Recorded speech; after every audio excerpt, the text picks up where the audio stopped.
தந்தி தொலைக்காட்சி நேயர்களுக்கு வணக்கம். நல்லதை சொல்வோம், நல்லதை செய்வோம், நல்லதே நடக்கும்.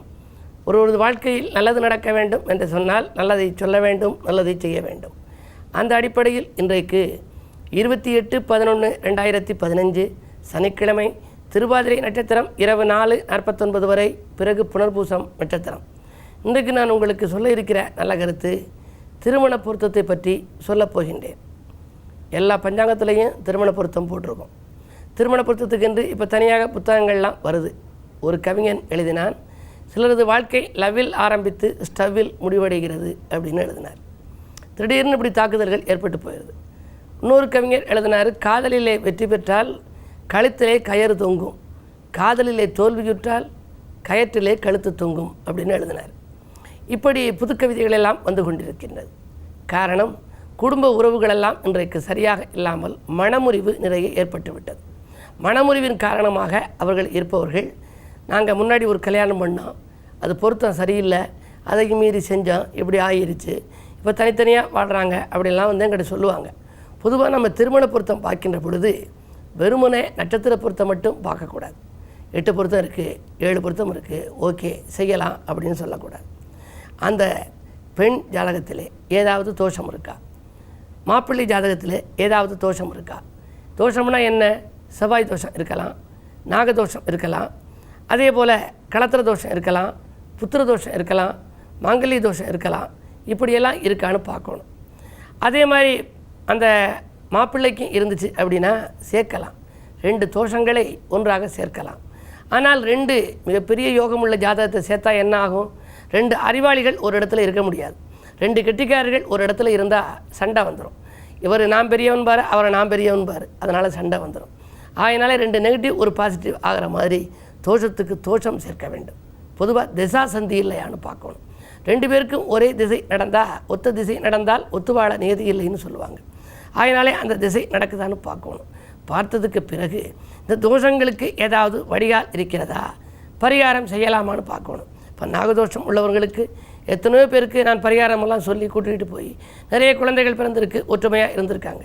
சர்ப்பதோஷத்துக்கெல்லாம் நல்ல பரிகாரங்கள் சிவகங்கை மாவட்ட ஸ்தலங்கள்லாம் இருக்கிறது, தஞ்சை மாவட்டத்தில் இருக்குது. அவங்கவுங்க ஜாதக ரீதியாக பார்த்து எந்த நாளிலே செய்தால் எந்த யோகமான நாள் பார்க்கணும், யோக பலம் பெற்ற நாளிலே எந்த கோயில் அனுகூலமான கோயில் அந்த ஜாதகத்துக்குன்னு பார்த்து அங்கே எப்படி முறைப்படி செய்யணுமோ அப்படி செஞ்சோம் அப்படின்னா யோகங்கள் வரும். யாகங்களாலே அவர்களுக்கு யோகங்கள் வரும். ஆனால் எல்லாவற்றிற்கும் மேலாக ஆயுள் பாகத்தை முதல்ல பார்க்கணும். ஆயுள் நன்றாக இருக்கிறதா? அதற்கு பிறகு சஷ்டாஷ்டம தோஷம் இருக்கக்கூடாது. கணவனுக்கும் மனைவிக்கு மட்டுமில்லை, தொழில் பார்ட்னராக இருந்தாலும் சரி, லைஃப் பார்ட்னராக இருந்தாலும் சரி, சஷ்டாஷ்டம தோஷம் மிகப்பெரிய தோஷம். அதாவது மேசராசியிலே ஒரு பெண், கன்னி ராசியிலே ஒரு ஆண் சேர்க்கலாமா? 6ஆம் இடம் மேஷம், ரிஷபம், மிதுனம், கடகம், சிம்மம், கன்னி. 6வது ராசி கன்னிலேருந்து நின்னீங்கன்னா கன்னி, துலாம், விருச்சிகம், தனுசு, மகரம், கும்பம், மீனம். 8வது ராசி 6க்கு 8 சஷ்டாஷ்டம தோஷம். மேஷத்துக்கு கன்னி சஷ்டாஷ்டமம், கடகத்துக்கு தனுசு சஷ்டாஷ்டமம், மிதுனத்துக்கு விருச்சிகம் சஷ்டாஷ்டமம், மீனத்துக்கு துலாம் சஷ்டாஷ்டமம். துலாத்திலே ஒரு பெண், மீனத்திலே ஒரு ஆண் இருந்தால் சஷ்டாஷ்டமம். இப்படி இந்த சஷ்டாஷ்டம தோஷம் இருக்கிறது. அப்படி சஷ்டாஷ்டமமான நேரத்திலே கூட நம்ம ஜாதகத்திலே ஒருத்தருக்கு திசை நடக்குது. துலாம் ராசியிலே அவருக்கு சுக்கிரன் இருக்குது, வியாழன் அவருக்கு மீனத்தில் இருக்குது. வியாழ திசையில் சுக்கிர புத்தி நடக்குது அப்படின்னா சஷ்டாஷ்டம தோஷமுள்ள புத்தி. அதில் எந்த காரியம் நடைபெறாது, ரொம்ப விரக்தி மேலோங்கி போயிடும், விரயங்கள் கூடுதலாக இருக்கும். அப்படி பார்க்கின்ற பொழுது முதல்ல செவ்வாய் தோஷம்னு எடுத்துக்கிட்டால் 2, 4, 7, 8, 12 செவ்வாய் இருந்தால் செவ்வாய் தோஷம். 8, 12 என்பது கொஞ்சம் அதிகமான செவ்வாய் இருக்கிற இடம். இப்படியெல்லாம் பார்த்து பொருத்தம் பார்த்து செய்கின்ற பொழுது அவர்கள் வாழ்க்கை வருத்தமில்லாத வாழ்க்கையாக இருக்கிறது. எனவே அந்த மணமகள் ஜாதகத்தை எடுத்து பார்க்கின்ற பொழுது பாவாதி தோஷம், சர்ப்பதோஷம், புத்திர தோஷம், செவ்வாய் தோஷம் என்ற தோஷங்கள் இருக்கிறதா, சஷ்டாஷ்டம தோஷம் ஏதாவது இருக்கிறதா, ஒத்த திசை நடக்கின்றதா, எல்லாவற்றிற்கும் மேலாக ஆயுள் பாவம் நன்றாக இருக்கிறதா, நீச்ச கிரகங்கள் எப்படி இருக்கின்றன, சப்தமஸ்தானம் எப்படி இருக்கிறது, இவற்றையெல்லாம் முடிவு பண்ணி திருமண பொருத்தம் பார்த்து நாம் துல்லியமாக சேர்த்தால் அவருடைய வாழ்க்கை வளமாக இருக்கும் என்பது நம்பிக்கை. அந்த அடிப்படையில் பொருத்தம் பார்ப்போம், வருத்தமில்லாத வாழ்க்கையை அமைத்துக்கொள்வோம் என்று சொல்லி இனி இந்திய ராசி பலன்களை இப்பொழுது உங்களுக்கு வழங்கப் போகின்றேன். மேசராசி நேயர்களே, வெற்றி படிக்கட்டின் விளிம்பில் ஏறும் நாள். வீட்டு தேவைகள் உங்களுக்கு உடனுக்குடன் பூர்த்தியாகும். அஞ்சல் வழியில் அனுகூல தகவல் உண்டு. புதிய ஒப்பந்தங்கள் வந்து சேரும். ஆரோக்கியம் சீராகி ஆனந்தப்படுத்தும். பிள்ளைகள் நலன்கிறது எடுத்த முயற்சிகளிலும் உங்களுக்கு வெற்றி கிடைக்கும் சூழ்நிலை உண்டு. இந்த நாள் உங்களுக்கு ஒரு நல்ல நாள். ரிஷபராசி நேயர்களே, பம்பரமாக சுழன்று பணிபுரியும் நாள். பக்குவமாக பேசி காரியங்களை சாதித்துக் கொள்வீர்கள். என்ன இருந்தாலும் சப்தமஸ்தானத்தில் சனி இருப்பதால் ஒரு சில எதிரிகளின் இடையூறுகள் வந்து சேரலாம். காரியங்கள் கடைசி நேரத்தில் கைகூடவில்லையே என்று கவலைப்படுவீர்கள். ஆரோக்கிய தொல்லையும் உண்டு. மாற்று மருத்துவத்தை மேற்கொள்ளுங்கள். உடல்நலத்தை சீராக்கிக் கொள்ளுங்கள். மிதுனராசி நேயர்களே, வங்கி சேமிப்பு உயரும் நாள். வாழ்க்கை தேவைகள் உங்களுக்கு பூர்த்தியாகும். பஞ்சாயத்துக்கள் நல்ல முடிவுக்கு வரும்.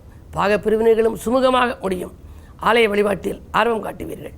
அன்றாட வாழ்க்கை நன்றாக அமைய நண்பர்கள் உங்களுக்கு கை கொடுத்து உதவப் போகின்றார்கள். கடகராசி நேயர்களே, தெய்வ பலத்தால் திருப்தி காண வேண்டிய நாள். தேக நலனுக்காக ஒரு தொகையை செலவிடும் சூழ்நிலை உண்டு. சந்திரன் 12 சஞ்சரிக்கின்றார். பயணங்களால் உங்களுக்கு பலன் கிடைக்கலாம். இருந்தாலும் அலைச்சல் அதிகரிக்கும். ஒரு சிலருக்கு ஆதாயம் குறைவாகவே கிடைக்கலாம். சொன்ன சொல்லை காப்பாற்ற இயலுமா என்பது சந்தேகம்தான். எனவே வாக்கு கொடுக்கும் முன் ஒரு கணம் சிந்தியுங்கள். சிம்மராசி நேயர்களே, அன்பு நண்பர்களின் ஆதரவு கரம் நீட்டும் நாள் இந்த நாள். அடுத்தவன் நல்கிறது எடுத்த முயற்சிகளில் வெற்றி கிடைக்கும். குழந்தைகளின் கல்யாண கனவுகள் நனவாகலாம். அது மட்டுமல்ல, புதிய ஒப்பந்தங்கள் வந்து சேரும். பூமி யோகமும் உண்டு. நீண்ட நாட்களாக வராத பாக்கிகள் இன்று வசூலாகலாம். சலுகைகள் எதிர்பார்த்தபடி கிடைக்கும். என்று சங்கடங்கள் தீர சனி பகவானை வழிபாடு செய்யுங்கள். கன்னிராசி நேயர்களே, சவால்களை சமாளிக்க வேண்டிய நாள். தனித்து இயங்க வேண்டும் என்று ஆசைப்படுவீர்கள். உத்தியோகத்தில் இருப்பவர்கள் அதை விட்டுவிட்டு விஆர்எஸ் பெற்றுக்கொண்டு தனியாக தொழில் செய்யலாமா என்று சிந்திப்பீர்கள். உங்கள் சிந்தனைகள் வெற்றி பெற இன்றைக்கு நண்பர்கள் ஒத்துழைப்பு செய்வார்கள். ஜென்மத்திலே ராகு, பணப்புழக்கம் நன்றாக இருக்கும். சுக்கிரன் நீச்சமாக இருப்பதால் கொடுத்த வாக்கை ஒரு சிலருக்கு காப்பாற்ற இயலாமலும் போகலாம். கிழமை சனி என்பதால் ஆஞ்சநேயர் வழிபாட்டை மேற்கொள்ளுங்கள். துலாம் ராசி நேயர்களே, வழிபாட்டின் மூலமாகவே வளர்ச்சியை கூட்டிக் கொள்ள வேண்டிய நாள். காரணம், 2 அதிகமான கிரகங்கள். 12 3 கிரகங்கள் முற்றுகை இட்டிருக்கின்றன. தனஸ்தானம் விரயஸ்தானம் 2 கிரகங்கள் இருப்பதால் தனவரவு வந்தாலும் கூட உடனுக்குடன் செலவாகிவிடும். அது மட்டுமல்ல, மனக்கலக்கம் அதிகரிக்கும். உடன்பிறப்புகள் உங்களை விட்டு விலகலாம். வெளிநாட்டு பயணம் அல்லது வெளியூர் பயணத்தை மாற்றியமைக்க நேரிடும். என்ன இருந்தாலும் அருகில் இருப்பவர்களை அனுசரித்து செல்ல வேண்டிய நாள் இந்த நாள். விருச்சிகராசி நேயர்களே, உங்களுக்கு சந்திராஷ்டமம். அஷ்டமுத்து சந்திரனால் அலைச்சல் ஏற்படலாம். அகால போஜனம் உண்டு. நேரத்திற்கு சாப்பாடு இருந்தும் அதை சாப்பிட முடியவில்லையே என்று கவலைப்படுவீர்கள். அருகில் இருப்பவர்களை அனுசரித்துக் கொள்ளுங்கள். பொதுநலத்தில் இருப்பவர்களுக்கு புதிய பொறுப்புகள் திடீரென மாற்றப்படலாம். என்ன இருந்தாலும் புத ஆதித்ய யோகம் இருப்பதால் ஒரு சில முயற்சிகளில் வெற்றி கிடைக்கும். சனி உங்களுக்கு சகாய ஸ்தானாதிபதி என்பதால் சனியை வழிபாடு செய்யுங்கள். சந்தோஷத்தை எல்லாம் வரவழைத்துக் கொள்ளுங்கள்.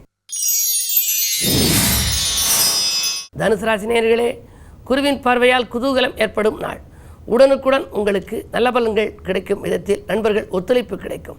உடன்பிறப்புகளின் ஒத்துழைப்பும் உங்களுக்கு உண்டு. கல்யாண கனவுகள் நனவாகலாம். புதிய முயற்சிகளில் வெற்றி கிடைக்கும். இந்த நாளை இனிய நாளாக நீங்கள் அமைத்துக்கொள்ள 12 சனி இருக்கிறார். சனிக்கிழமையாகவும் இருக்கிறது. எனவே அதிகாலையிலேயே ஆனைமுக பெருமானை வழிபாடு செய்யுங்கள். பிறகு அனுமனை வழிபாடு செய்யுங்கள். அதற்கு பின்னாலே சனி பகவானையும் வழிபாடு செய்யுங்கள். இப்படி 3 வழிபாடுகளையும் முறையாக மேற்கொண்டால் சனியின் பிடியிலிருந்து தப்பிப்பதற்கு எளிய வழி உங்களுக்கு பிறக்கும். மாற்று மருத்துவத்தால் உடல்நலத்தை சீராக்கிக் கொள்ளுங்கள். காலையில் நிறைய உங்களுக்கு வரவுகள் வந்தாலும் கூட மாலையில் அதிகமான விரயங்கள் ஏற்படும். உறவினர்களால் உங்களுக்கு ஏற்படும் விரயம் தவிர்க்க முடியாததாக இருக்கும். மகர ராசி நேயர்களே, வளர்ச்சிக்கு மத்தியில் தளர்ச்சி வந்து சேரும் நாள். சனியின் பார்வை உங்கள் ராசியில் பதிகின்றது. ராசிநாதன் கொஞ்சம் வலிமை இழந்திருக்கிறார். ஆரோக்கிய தொல்லை உண்டு. வாகன பழுதுகளால் செலவுகள் ஏற்படலாம். வைத்திருக்கும் வாகனத்தை கொடுத்துவிட்டு புதிய வாகனங்கள் வாங்கலாமா என்று கூட சிந்திப்பீர்கள். நேற்று பாதியில் இந்த பணி இன்று மீதியும் தொடரும். நண்பர்களிடம் ஒப்படைத்த பொறுப்பு மீண்டும் உங்களுக்கே திரும்பி வரப்போகின்றது. தொழில் மாற்ற சிந்தனைகள் ஏற்படும் நேரம் இது. கும்பராசி நேயர்களே, பாதியில் இந்த பணி மீதியும் தொடரும் நாள். செவ்வாய் 8 இருப்பதால் சஞ்சலங்கள் அதிகரிக்கும். உடன்பிறப்புகள் உங்களை விட்டு விலகலாம். என்ன இருந்தாலும் தன்னம்பிக்கையும் தைரியமும் கைவிடாதிருப்பது நல்லது. சுக்கிரபலம் குறைவாக இருக்கிறது. எனவே பெற்றோர் வழியிலும் உங்களுக்கு பிரியம் கொஞ்சம் குறைவாகவே இருக்கும். இருந்தாலும் உங்களுக்கு உதிரி வருமானங்கள் வருவதற்கான வாய்ப்பு உண்டு. உள்ளத்தில் தெம்போடு நீங்கள் பணிபுரிய குருவின் பார்வை உங்களுக்கு கை கொடுக்கின்றது. நட்பால் நல்ல காரியம் நடைபெறும். வீடு வாங்க விற்க எடுத்த முயற்சியில் வெற்றி கிடைக்கும். மீனராசி நேயர்களே, தொலைபேசி வழி தகவல் தொழிலுக்கு உறுதுணை புரியும் நாள். தொல்லை தந்தவர்கள் எல்லையை விட்டு விலகிச் செல்வார்கள். துணிவும் தன்னம்பிக்கையும் உங்களுக்கு கை கொடுத்து உதவும். விஐபிக்களில் ஒத்துழைப்போடு விரும்பிய காரியம் ஒன்றை விரும்பியபடியே செய்து முடிப்பீர்கள். 9ஆம் இடத்தில் சனி. பூர்வீக சொத்து தகராறுகள் அகலும். பெற்றோர் வழியில் இருந்த பிரச்சனைகள் நல்ல முடிவுக்கு வரும். அரசியல் மற்றும் பொதுநலத்தில் இருப்பவர்களுக்கு புதிய பொறுப்புகள் திடீரென மாற்றப்படலாம். என்ன இருந்தாலும் இந்த நாளை இனிய நாளாக அமைத்துக்கொள்ள அனுமன் வழிபாட்டில் ஆர்வம் காட்டுங்கள். மேலும் விவரங்கள் அறிய தினத்தந்தி படியுங்கள்.